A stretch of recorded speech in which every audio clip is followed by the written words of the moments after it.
enemy, one that is antagonistic to another, something harmful or deadly.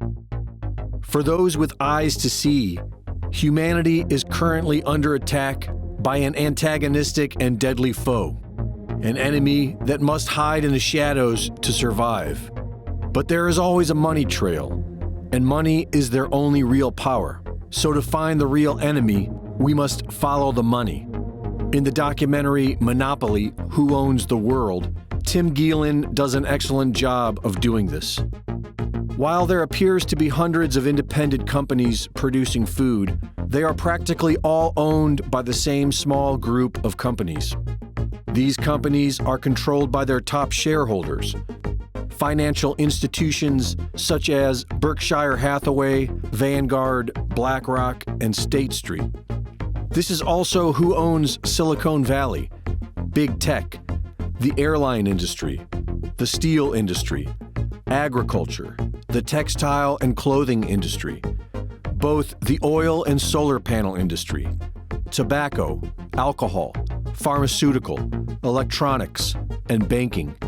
Just about everything in today's modern world is owned and controlled by these same financial institutions, who are also invested in each other, forming a pyramid of financial power topped by BlackRock and Vanguard.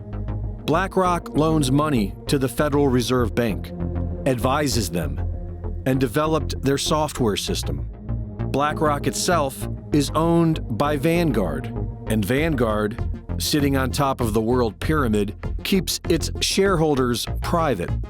But we know that the majority of wealth has been accumulated by inheritance and monopoly, and the same few families have owned most of the world for generations.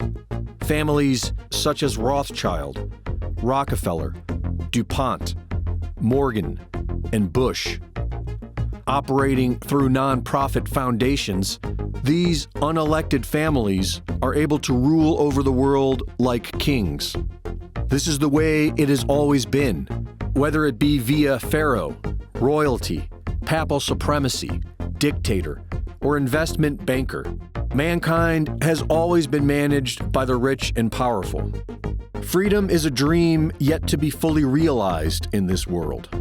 After the American Revolution, our forefathers gave us the tools to realize this dream of self-governance in the Constitution and the Bill of Rights.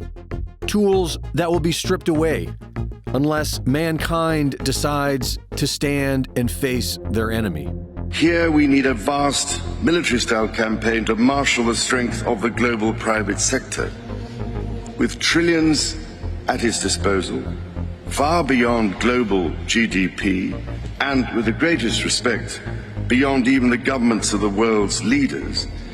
It offers the only real prospect of achieving fundamental economic transition.